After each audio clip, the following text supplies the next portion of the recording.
The click of her heels on the marble floor sounded like a death knell. Mason Sterling stared, his face ashen, as the woman he'd fired 8 months ago, the pregnant wife he'd replaced with his mistress, strolled past him and took the CEO's chair. "Mr. Sterling," she said, her voice ice, "you're in my seat. This isn't just a story of revenge. It's a story of reclamation. He took her job, her home, and her dignity. He just didn't realize he'd also given her the one thing she needed to destroy him freedom." Vance and Sterling. Architecture wasn't just a firm. It was a statement. From their 60th floor office, overlooking the sprawling steel and glass heart of Chicago, Mason Sterling and Kristen Hayes Sterling were the city's golden couple. He was the brand, impossibly handsome, devastatingly charming, a master of the boardroom. She was the talent, the quiet, brilliant mind that had actually designed the award-winning Helios building, the project that put them on the global map. Kristen didn't mind, or so she told herself. She loved the work. She loved the man she thought he was. They had built this together from the ground up, starting in a cramped studio apartment with borrowed laptops. His name was on the door, but her soul was in the blueprints. Their new project, the Phoenix Tower, was to be her masterpiece. It was a revolutionary mixed-use skyscraper, designed with a bioclimatic facade, a living building that would breathe with the city. It was her baby, and soon she would have another. She waited until a Tuesday evening. Mason was late as usual, but he'd walked in buzzing with energy, smelling of expensive whiskey and an unfamiliar, sharp perfume. "We killed it, Kristen," he said, throwing his $5,000 Tom Ford briefcase onto their pristine white sofa. "The city council is eating out of my hand. The Phoenix Tower is as good as greenlit." "That's amazing, Mason," she said, smoothing her hands over her stomach.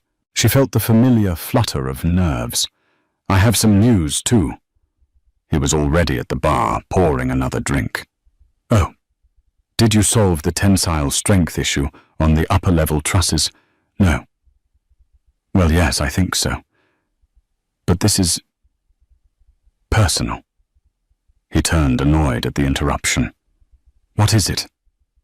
"I'm pregnant," she said, her voice small, almost a whisper. The silence in the room was absolute. The clinking of ice in his glass stopped. Mason's smile didn't just fade, it curdled. He slowly set the glass down. "Pregnant?" he repeated, not as a question, but as if tasting a foreign, bitter word. We're going to have a baby." She tried again, forcing a smile. "Kristen," he said, his voice dangerously low. "This is the worst possible time. The Phoenix Tower is $1 billion project. It requires 110% from both of us. You're the lead architect. You can't be compromised." "Compromised?" Her heart chilled. "Mason, it's a baby, not a terminal illness. I can still work. Women do it all the time." "Not on projects like this," he snapped. He ran a hand through his perfect hair. "This changes everything. This is a problem." Kristen felt the first tiny hairline crack form in the foundation of her perfect life. It was a terrifying, cold fissure. The problem, it turned out, had a name. Chloe Decker. She had started 3 weeks prior as Mason's new executive assistant hired, while Kristen was swamped with structural analysis. Chloe was all sharp angles, short skirts, and a predatory ambition that she masked with a sycophantic, "Oh, Mr. Sterling, you're a genius," demeanor. Kristen had disliked her instantly. Chloe wasn't an assistant. She was an opportunist. In the weeks following the pregnancy announcement, everything shifted. Mason was colder, more distant. He started holding executive-level meetings for the Phoenix project without Kristen. When she protested, he'd pat her arm condescendingly. "Don't stress yourself out, darling. It's bad for the baby. Chloe is just taking notes for me. We're handling the boring client-side stuff, so you can focus on the pretty designs." "I handle the client side, Mason. I've always handled the client side. They're my designs." "And they're brilliant," he'd say, kissing her on the forehead, a gesture that suddenly felt cold and dismissive. "Now why don't you go home early? You look tired." Tired. It became his weapon. Kristen was suffering from first trimester morning sickness, but she never missed a deadline. Yet suddenly her work was sloppy. "There's a miscalculation in the HVAC load," Mason said one afternoon, loud enough for others in the open plan office to hear. Kristen's head shot up. "What? That's impossible. I ran the numbers 3 times. He tossed the file onto her desk. "Page 14, off by 8%. Chloe caught it." Kristen stared in disbelief. Chloe, who had a 2-year degree in business administration from a community college, had caught a mistake in her thermodynamics calculation. She opened the file. The number was wrong, but it wasn't the number she had submitted. Someone had changed it. She looked up, her eyes narrowing. Mason was already walking away, his hand resting just a little too long on the small of Chloe's back as he guided her toward his office. "Good catch, Chloe. You've got a real killer instinct. I like that." The crack widened. That night, Kristen couldn't sleep. The vague scent of that sharp perfume, a scent she now recognized as Chloe's, seemed to linger in their apartment, even on Mason. She went into his study, a place she normally never entered. His briefcase was on the desk. She knew the combination. Inside, beneath a stack of contracts, was a small velvet jeweler's box from Cartier. Her heart hammered against her ribs. Maybe he's not angry about the baby. Maybe this is an apology. She opened it. Inside, nestled on white satin, was a Cartier love bracelet in rose gold. Kristen was allergic to rose gold. Mason knew that. She stared at it, the blood draining from her face. She heard his phone buzz on the desk. The screen lit up. A new text message. From Chloe. "He'll never love it as much as he loves me. You're the future. She's the past. Now get her out. I want that office." Kristen's breath hitched. The screen went dark, plunging the room and her world into blackness. She stood there frozen for a very long time, the only sound the frantic, silent screaming in her own head. The next 2 months were a masterclass in psychological warfare. Kristen, now 4 months pregnant and visibly showing, was systematically isolated. She was a ghost in the machine she had built. Mason and Chloe no longer bothered to hide their collaboration. They were a unit. Chloe was promoted to Junior Project Manager on the Phoenix Tower, a title that didn't exist until Mason invented it for her. Her real job, it seemed, was to be Mason's shadow and Kristen's tormentor. Chloe would accidentally delete shared files, forcing Kristen to redo hours of work. She would misplace client memos, making Kristen look unprepared for meetings, and Mason would stand by, a look of profound disappointment on his face. "Kristen, what's happening to you?" he'd say in their now separate bedrooms. "Your focus is gone. You're emotional. This condition has made you unreliable." "I am not unreliable, Mason," she would argue, her voice shaking with rage and exhaustion. "She is sabotaging me, and you are letting her—" "You sound paranoid, Kristen," he'd sigh, turning over. "It's the hormones. Get some rest. We have that big presentation with the board tomorrow." The presentation was Kristin's last stand.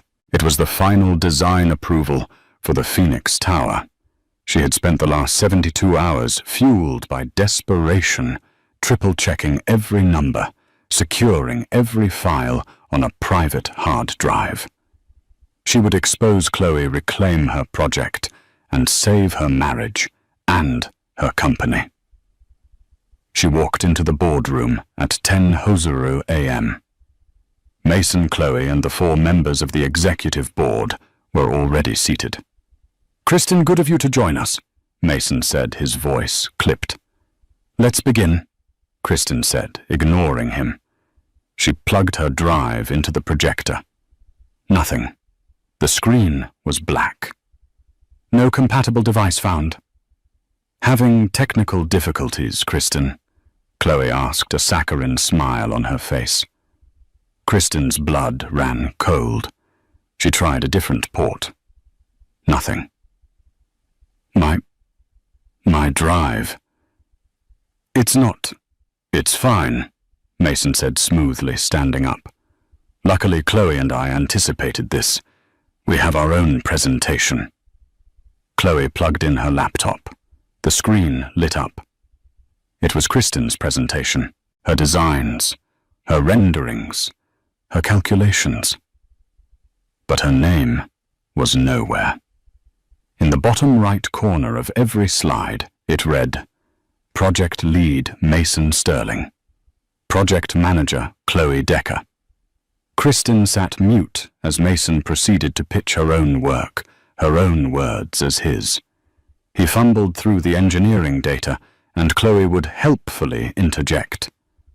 "What Mr. Sterling means to say is that the lateral load distribution is—" She was reading from a script Kristin had written. When it was over, the board applauded. "Brilliant, Mason, groundbreaking." Kristin finally found her voice. That is my work." The room went silent. "That is my design, my calculations. You stole it." Mason looked at her with a chilling theatrical pity. "Kristin, please, don't do this. You sabotaged my drive," she said, her voice rising. You stole my work." "Kristin," Mason said, his voice hardening into steel. "You're hysterical. You haven't contributed a viable idea in months. You've been complaining of fatigue of pregnancy brain. Chloe is the one who's been working 18-hour days with me to save this project. She salvaged this. You've become a liability." "A liability?" She whispered, the betrayal a physical blow. "I'm afraid so." He straightened his tie. "The board and I have discussed it. Your condition. It's clear your priorities have shifted. Vance and Sterling needs 100%. You can't give that. As of this moment, we are terminating your employment." The air left her lungs. You're firing me." "It's for the best," he said, not a flicker of emotion in his eyes. "For the company. And for you, you should be at home focusing on, motherhood." Chloe was visibly glowing, her eyes fixed on Mason in pure adoration. "Mason," Kristin said, her entire body shaking. "I'm your wife. I own half of this company." "Not anymore." He slid a thick document across the table. "Our prenup was very clear.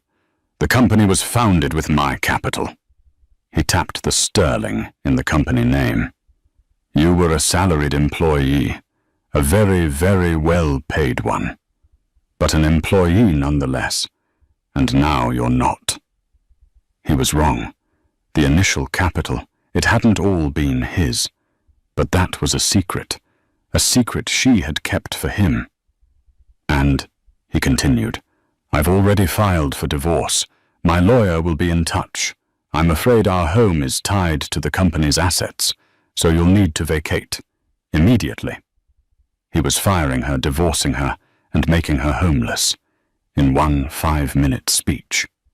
"Security," Mason said. motioning to two guards who had appeared at the door. "Please escort Ms. Hayes from the premises.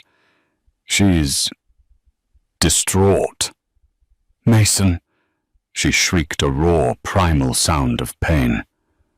"Don't make this ugly, Kristen," he said, turning his back to her. "It's just business." The guards took her arms. She was too stunned to fight. They walked her to her office, where a single, pathetic cardboard box sat on her desk. It contained a coffee mug, a framed photo of her and Mason taken in happier times, and a stapler. Chloe was already there, measuring the windows for new curtains. "I think gold," Chloe said to no one in particular. "A nice, bright, successful gold." Kristen was marched through the office, the stunned silence of her colleagues ringing in her ears. Her one friend, Sarah Jenkins, a junior architect, looked up, her face pale with horror. Kristen met her gaze, and in that second, Sarah understood. The elevator doors opened. Kristen was pushed inside. The doors closed, her reflection showing a broken, pregnant woman clutching a box banished from the empire she had built. The rain was biblical. A sheet of cold, hard Chicago water that soaked Kristen to the bone in the 30 seconds it took her to stumble out of the lobby. She stood on the sidewalk, disoriented, the cardboard box in her arms already dissolving. Her phone buzzed, a text from her bank. "Your joint account has been frozen. All associated credit cards have been deactivated." He hadn't just fired her. He had cut her off. Completely. She was 5 months pregnant, jobless, homeless, and penniless, standing in a downpour. The sheer, calculated cruelty of it was breathtaking. This wasn't just a breakup. It was an execution. She tried to hail a cab, hoping to beg the driver to take her to a hotel, any hotel.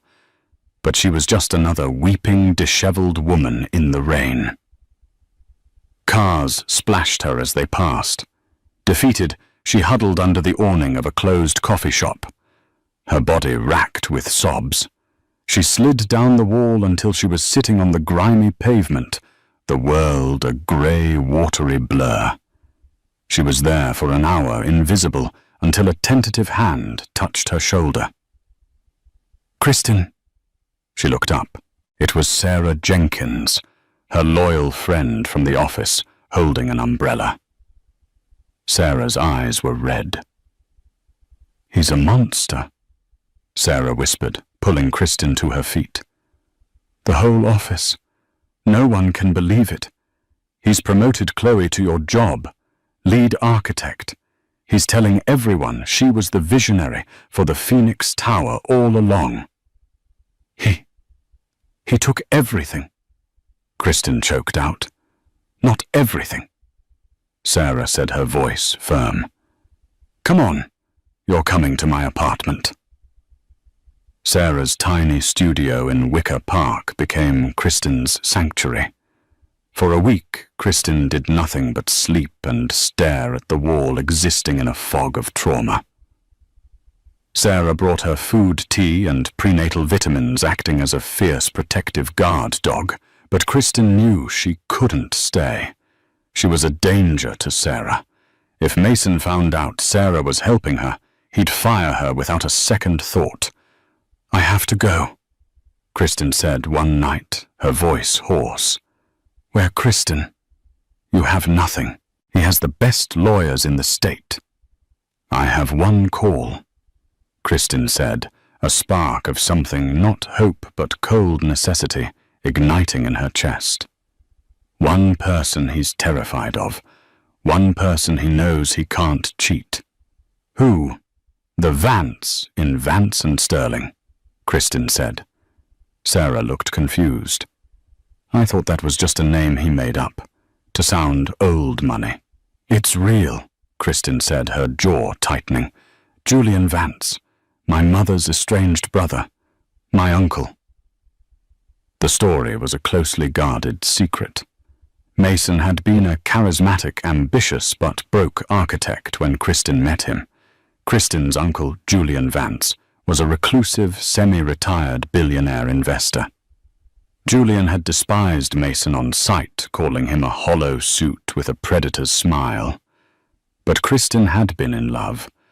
She had begged her uncle to fund their startup. Julian agreed, but on one ironclad condition.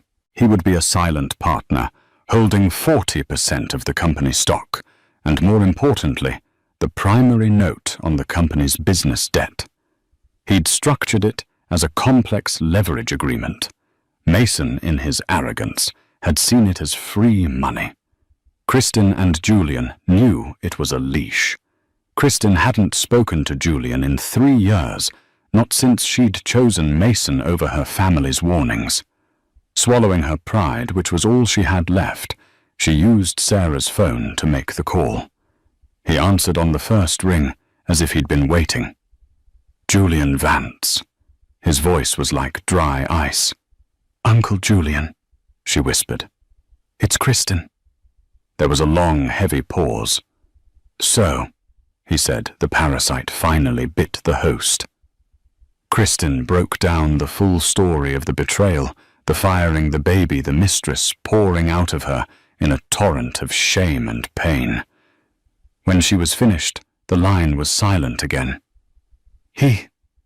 He told me I was a liability," she cried. "He said I was unfocused."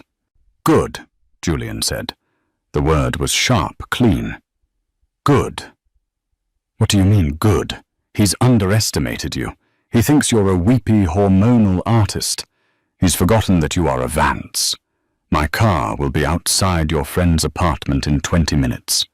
It's time to get to work." A black, silent Mercedes S-Class picked her up. It drove her not to an office, but to a 3-story penthouse on the Gold Coast, a sterile, museum-like apartment filled with modern art and overlooking the lake. Julian Vance was waiting for her. He was a tall, gaunt man in a perfectly tailored suit, with eyes that seemed to analyze everything down to the molecular level. He didn't hug her. He simply gestured to a chair at a massive glass table. "You're not homeless, Kristen. You're in a fortress, and you're not unemployed. You're my new chief analyst." "Analyst of what?" "Vance and Sterling," he said, sliding a laptop toward her. Mason was arrogant, but he was never smart. He's a salesman. You were the product. Now that the product is gone, he's going to get desperate.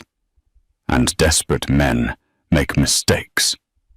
He brought in a team, a forensic accountant named Michael and a cutthroat corporate lawyer named Annalise.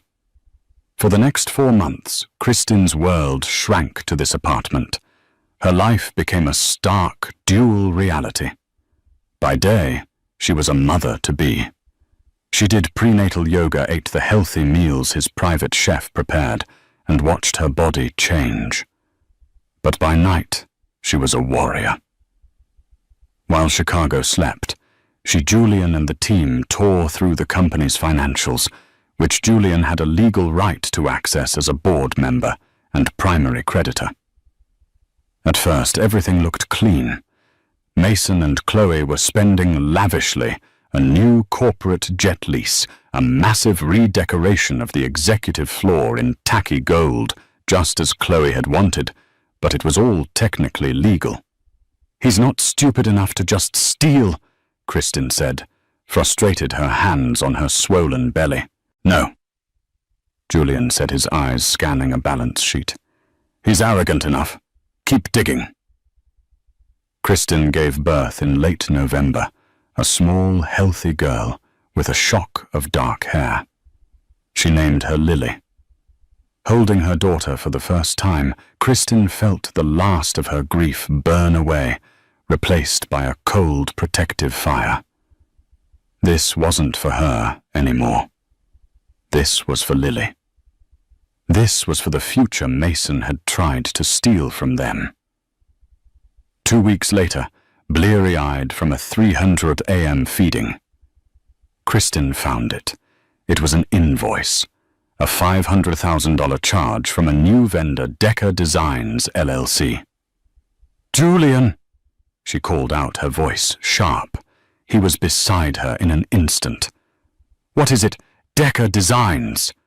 Kristen said, her fingers flying across the keyboard. "Registered 3 months ago, the same day Chloe was promoted." Michael, the accountant, did a quick search. "Address is a P.O. box in suburban Illinois. The sole proprietor is Jessica Decker." "Chloe's sister," Kristen breathed. "I remember her from an old Christmas party photo." They had found it. A shell company. Mason was billing his own firm for consulting fees, design services, and expedited materials, and paying the invoices to a company run by his mistress's sister. They weren't just stealing. They were siphoning. "How much?" Julian asked, his voice flat. Kristen's fingers moved. 1, 2, $3.4 million. In 3 months. "He's bleeding the company dry," Julian said. A slow, thin smile spread across his face. It was a terrifying sight. "He's just handed us the gun, Kristen." "What do we do?" Kristen asked. "Nothing," Julian said. "We let him. We wait for him to get sloppy. We wait until he's siphoned so much that he can't make payroll without defaulting on his loan. My loan."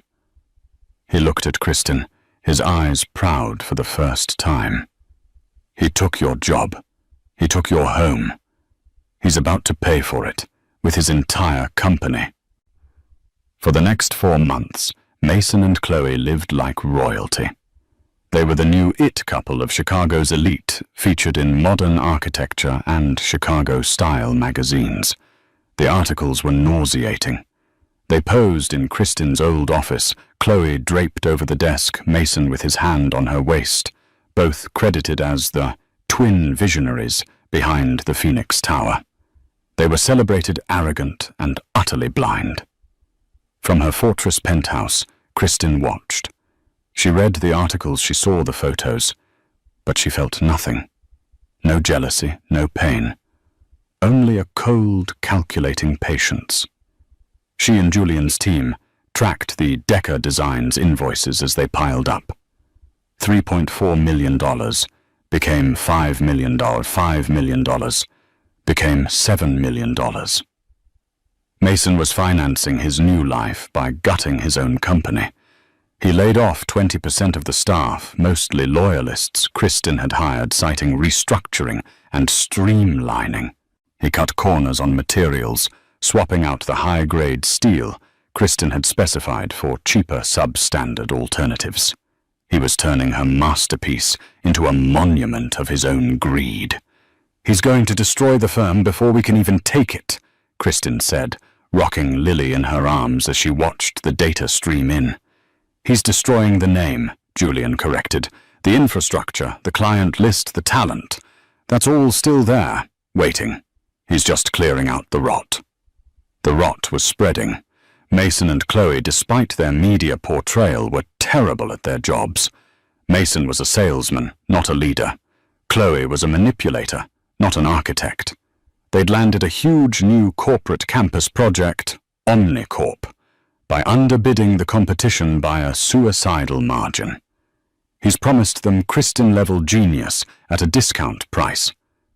Julian analyzed, but he doesn't have Kristen. They were failing. Clients were complaining. Deadlines were missed. The Omnicorp project was a disaster, hemorrhaging money. The firm's cash flow, once a mighty river, was now a toxic trickle. And then came the quarterly payment, the massive balloon payment on the primary business loan, the one owed to Julian Vance. "He can't pay it," Michael the accountant said, a note of awe in his voice. "He's siphoned too much. The Omnicorp losses are killing him. He is $1.5 million short for the payment due next Monday." "He'll try to get an extension from the bank," Kristen said. "He will," Julian agreed, But the bank as of yesterday sold his debt. They were getting nervous about his volatility. They sold it to a more stable private investor. Kristin looked at him. You. Me, Julian confirmed. I am the bank. I am the creditor. I am the silent partner. And Mr. Sterling is about to be in default. Mason panicked. As Julian predicted, he spent 3 days frantically trying to secure a bridge loan. No one would touch him. His reputation for instability was finally catching up. On Friday, 2 days before the default, Mason called an emergency board meeting. It was a desperate last-ditch plea for the other board members to inject their personal cash to save the company. Julian Vance decided to attend. It was the first time he had set foot in the Vance and Sterling offices in a decade. His presence alone sent a shockwave through the boardroom. Mason and Chloe, who had never met him, looked at him with disdain. "Mr. Vance," Mason said with forced confidence. "A pleasure. We're just discussing a minor temporary cash flow issue." "Temporary?" Julian said, his voice quiet, drawing all the air from the room. "You call a $7 million fraudulent invoicing scheme temporary?" Chloe's face went white. Mason leaped to his feet. "That is a baseless allegation." "Is it?" Julian slid a folder thick with bank statements and invoices from Decker Designs, LLC, to the center of the table. "You have been defrauding this company, your partners, and your creditor. Me." The board members stared horrified. "And," Julian continued, "you are 48 hours from defaulting on the primary leverage agreement, an agreement which, if you'd ever bothered to read the fine print, contains a zero-tolerance default clause." Mason was sweating his tailored suit, suddenly looking cheap.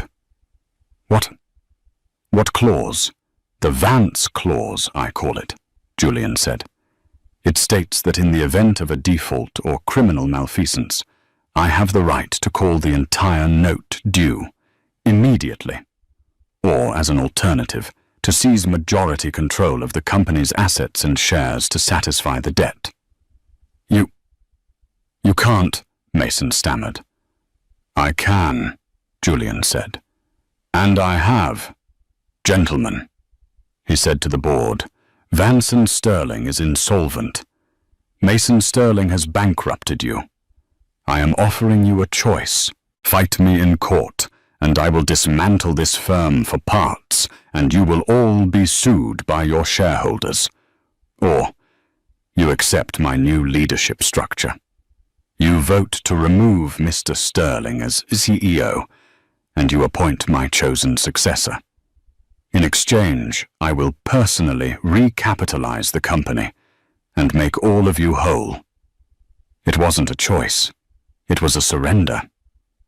"All in favor of removing Mason Sterling as CEO effective immediately," Julian said.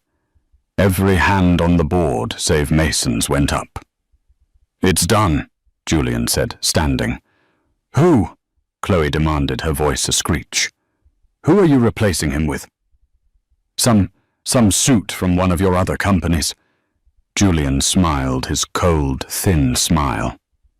"Oh no, Miss Decker, nothing like that." He walked to the door. "You'll meet her on Monday. An all-hands meeting is scheduled for 10:00 a.m. I do hope you'll both be there." He looked at Mason.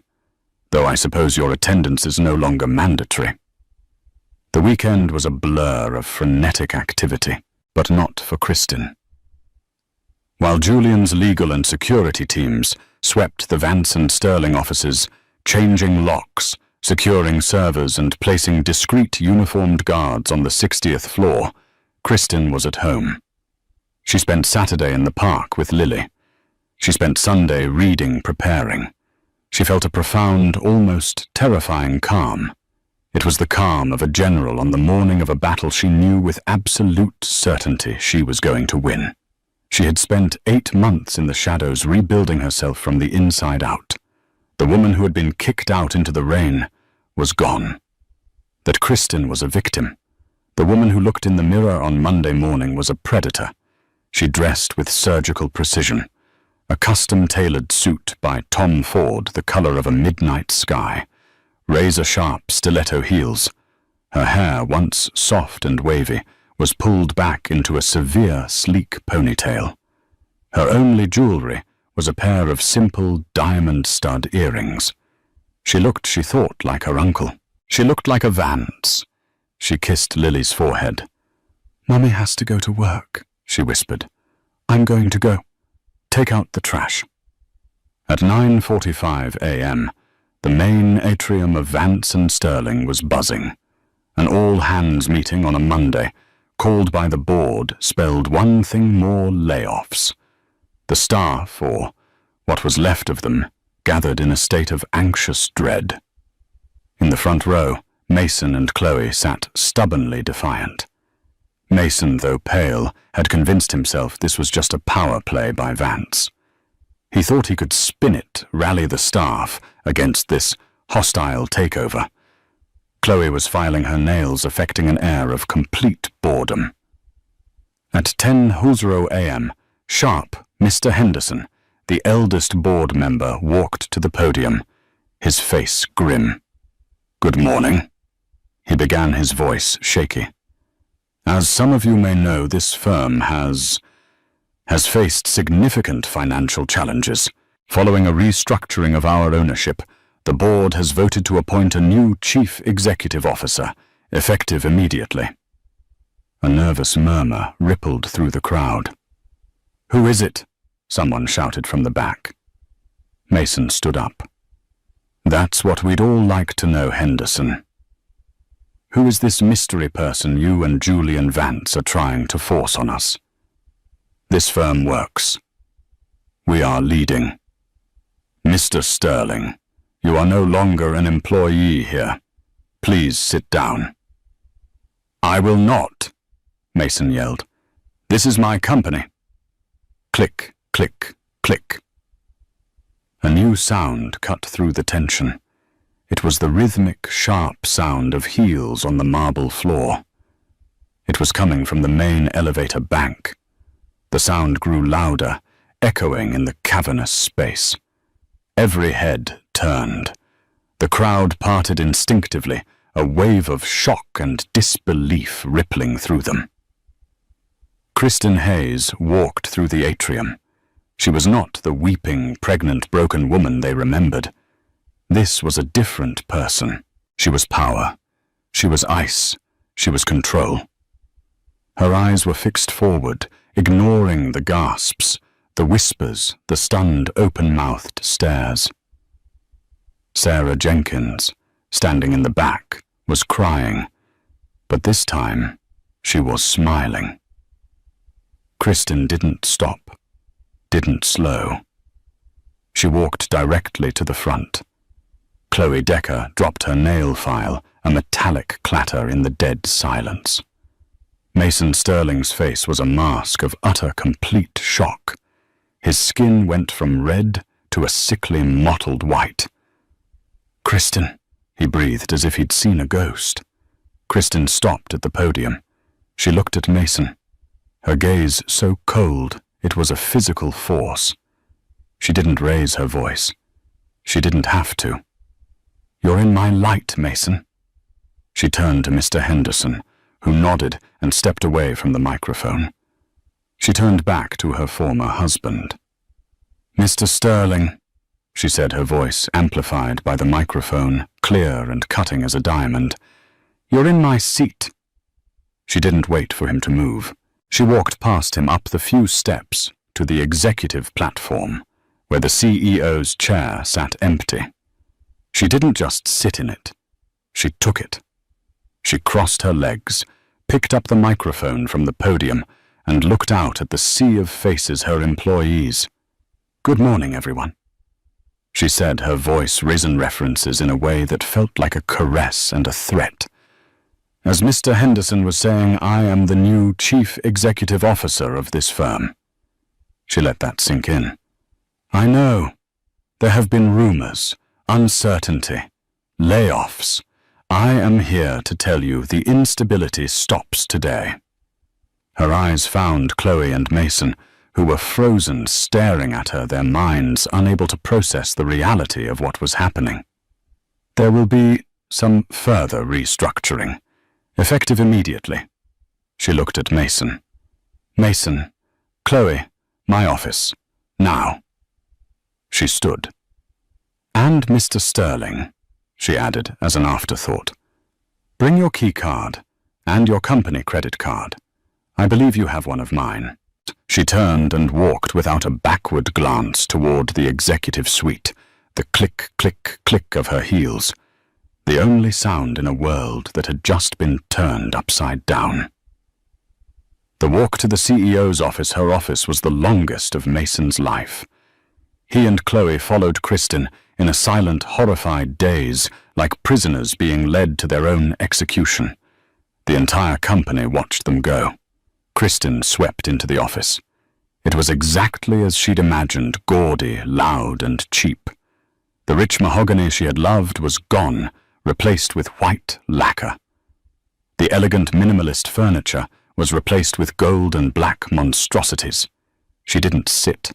She stood behind the massive desk, which was a monument to bad taste. Two other people were already in the room, standing by the window. Kristen gestured to them. Mason Sterling, Chloe Decker. I'd like to introduce you to Annalise Sharma from the District Attorney's Office.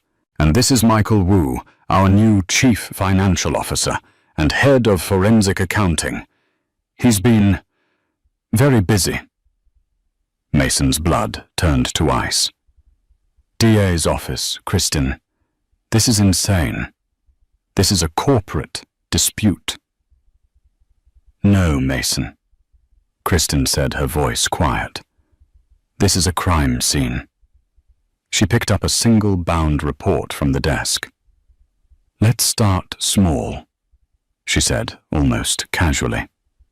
Chloe, let's talk about Decker Designs, LLC, a shell company registered to your sister, Jessica, a company that has billed Vance and Sterling for $7.2 million in consulting fees over the last 8 months.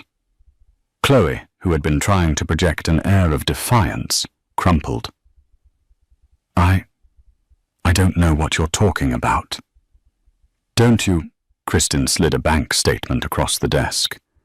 This is a wire transfer for $250,000 from Decker Designs to a personal account in your name for the down payment on your new condo, the one Mason bought you.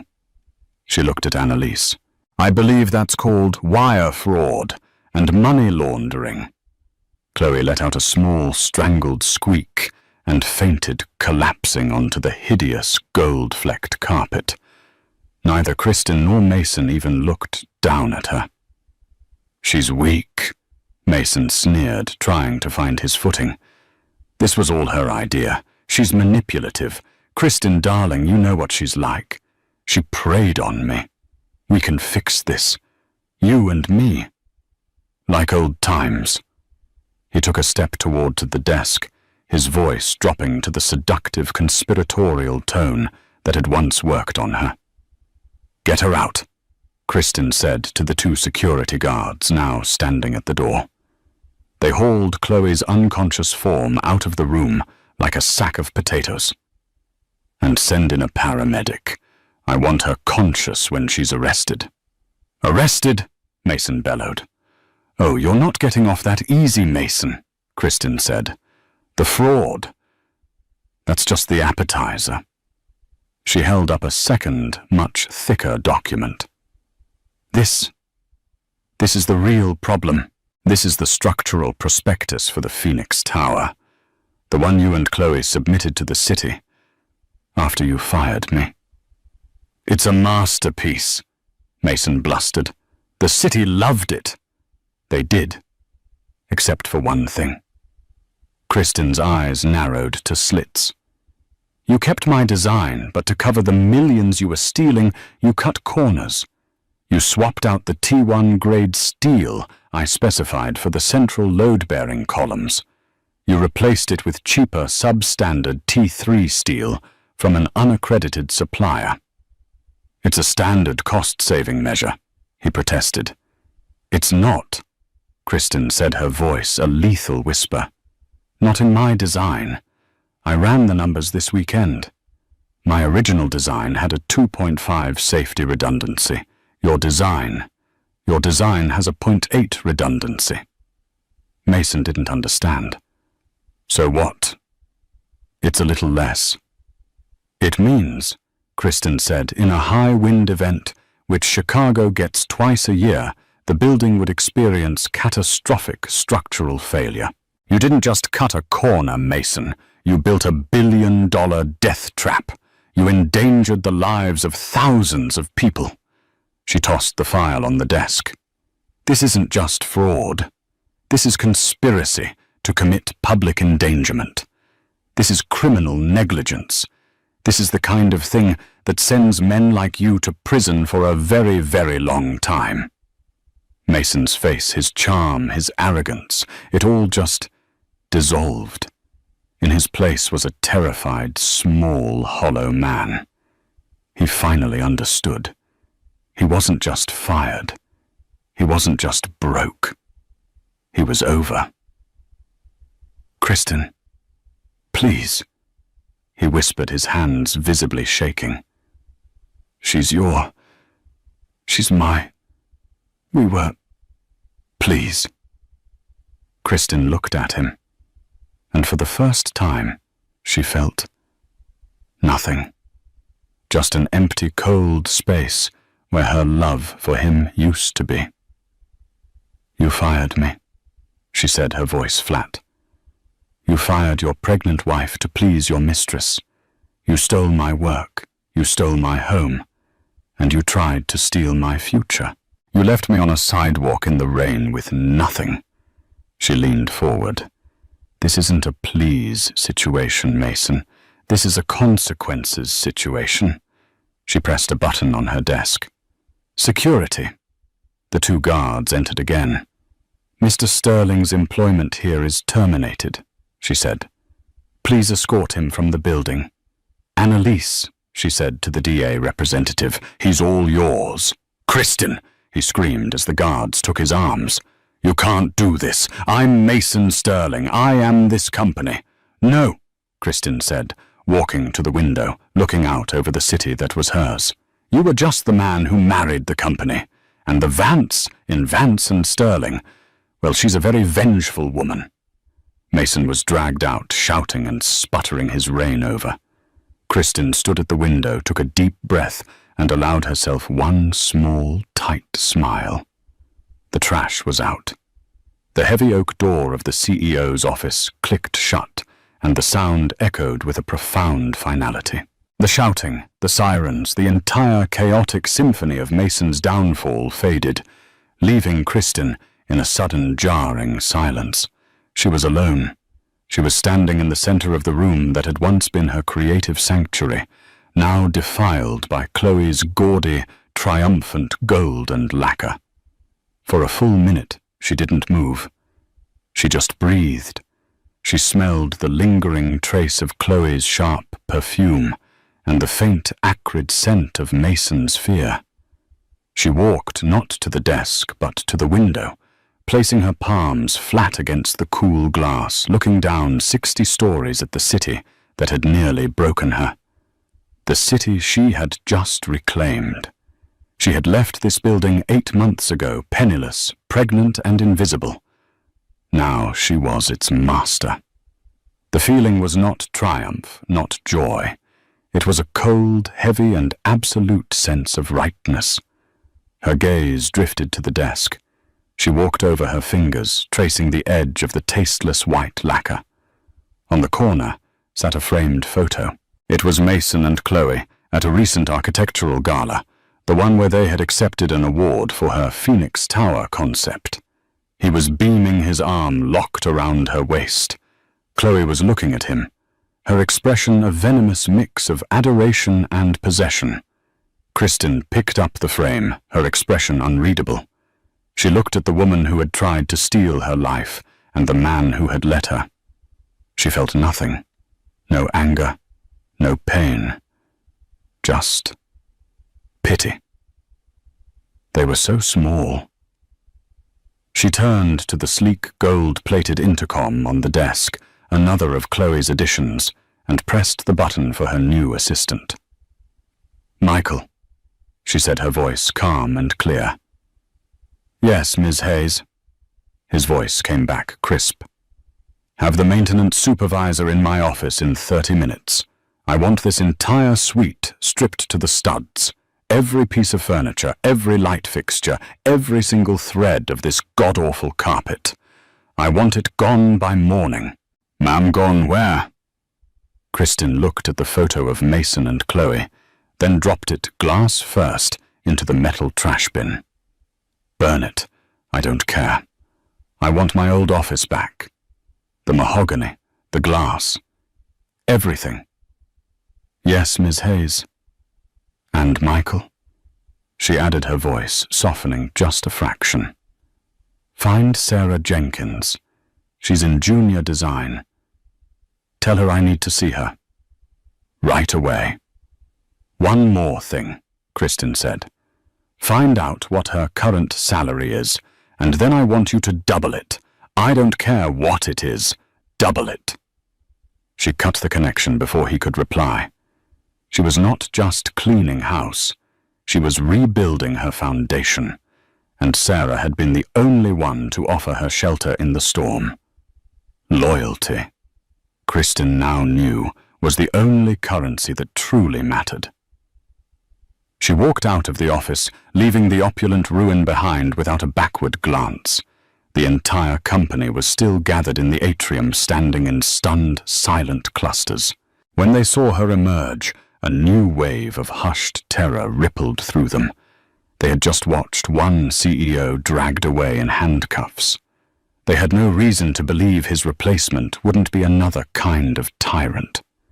They looked at her as if she were a beautiful, terrifying executioner. She walked to the podium, the click, click, click of her heels the only sound in the vast marble hall. She saw the faces. Fear, exhaustion, desperation. She saw Sarah Jenkins near the front, her hands pressed to her mouth, looking as if she might faint from a combination of shock and hope. Kristin took the microphone. She let the silence stretch, forcing them to look at her, to see the woman she had become. "My name," she began, her voice resonating with a quiet power that needed no volume, "is Kristin Hayes. Most of you knew me as Kristin Sterling. That part of my life, is over." She paused. "And the woman I was then, she's over too." She scanned their faces. "I know what you're thinking. You're scared. You've just traded one regime for another. You've spent the last 8 months living in fear. Fear of layoffs. Fear of speaking up. Fear that your hard work was being credited to someone else." A few bitter, knowing glances were exchanged. "The instability stops today," she said, her voice a firm, unwavering line. "The leadership that valued backstabbing over talent, that valued image over integrity, is gone." She leaned forward slightly. "I'm not going to sugarcoat this. Mason Sterling and Chloe Decker have been stealing from this company. From all of you." This time the gasps were sharp, angry. A few people muttered, "We knew it." "As of this morning," Kristin continued, "they are in the custody of the Chicago DA's office. They will be prosecuted to the fullest extent of the law. Their reign is over." A hesitant, scattered applause started, then died, replaced by the more pressing fear. "What about us?" Kristin's expression softened just slightly. "This firm," she said, her voice rising with a passion she had held back for nearly a year, "was not built on fraud. It was built on a foundation of innovation, of brilliance. I designed the Helios building." Her voice was steel. "I designed the real Phoenix Tower, and I am taking my company back. Her eyes found the faces of those she knew had been wronged. I see faces missing, faces I hired, David from structural, Maria from drafting, Robert from acquisitions, all of you who were terminated in the last 8 months. Consider this your formal offer to return, effective immediately, with full back pay for the time you were gone, and a 10% raise on your former salary. It was a shock wave. A woman in the back burst into tears. David, who had apparently come to watch the all-hands meeting from the lobby, was staring his jaw slack. And for those of you who stayed, Kristin continued, her voice ringing out, for those of you who weathered this, who kept your heads down and did the work, your loyalty will be rewarded. The era of fear is over. The era of integrity begins now. The atrium exploded. It wasn't just applause, it was a roar.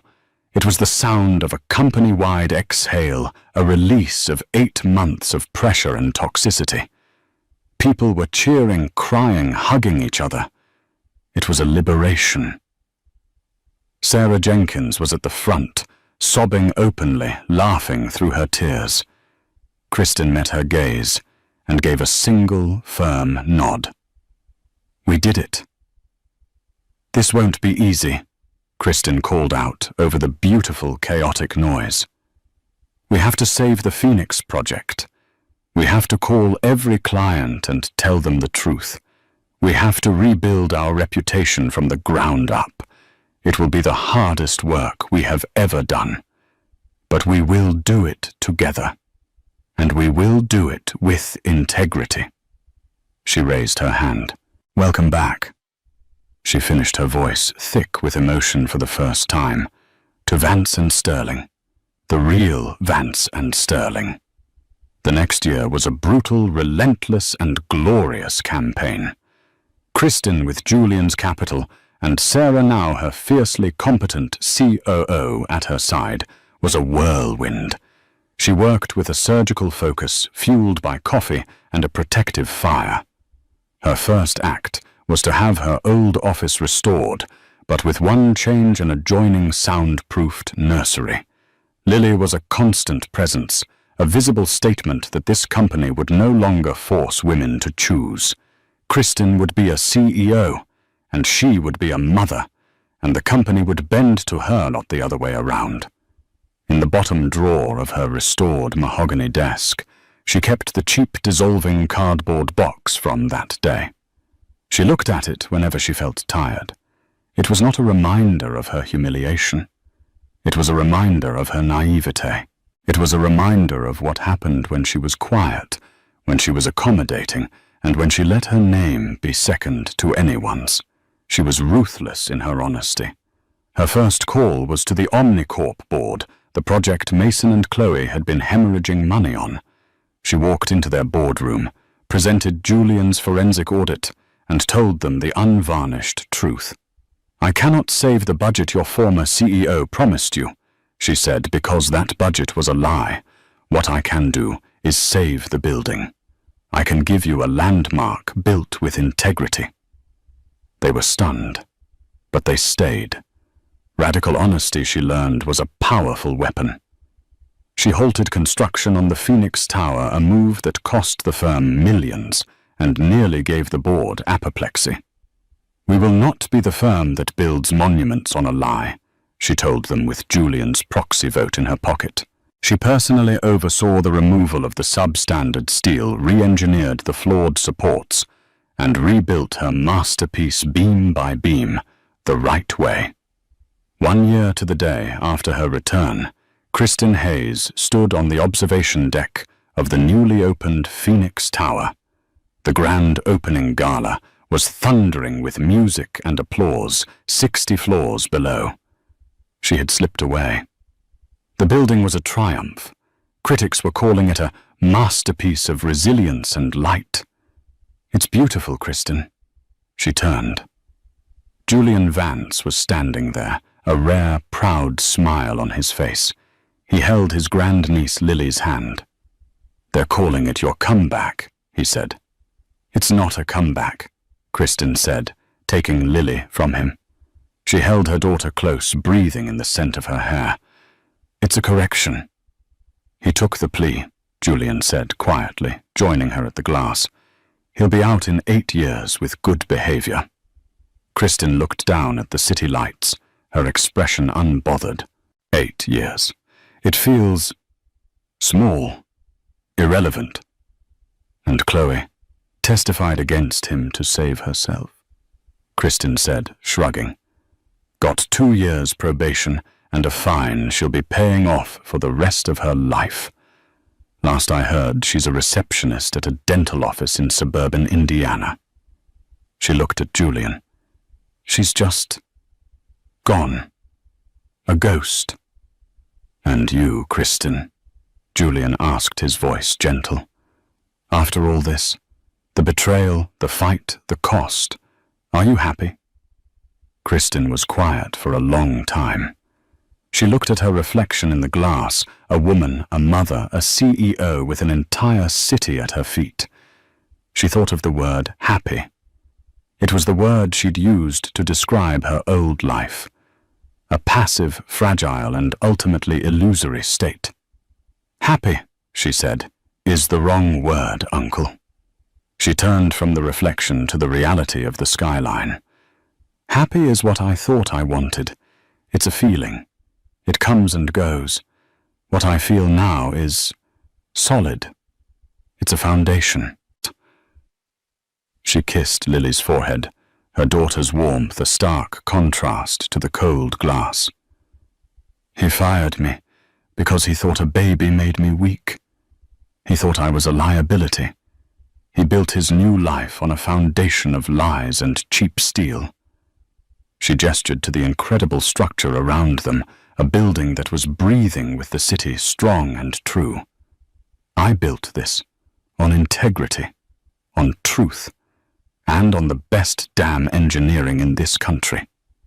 She looked at Julian, a small, genuine smile finally touching her lips, a smile of total, absolute control. "So no, I'm not happy. I'm in charge." Kristen proved that the best revenge isn't just living well, it's taking back everything. Her story is a powerful reminder that your darkest moment, the moment you are left on the sidewalk in the rain, can be the spark for your greatest comeback. They tried to bury her, but they didn't know she was a seed. What did you think of Mason's downfall? Was Chloe's fate justified? Let us know your thoughts in the comments below. If you loved this story of justice and empowerment, please hit that like button. Share this video with someone who needs to hear it. And don't forget to subscribe for more real-life drama and incredible comeback stories every week. Click the bell so you never miss an update from us. Thanks for watching.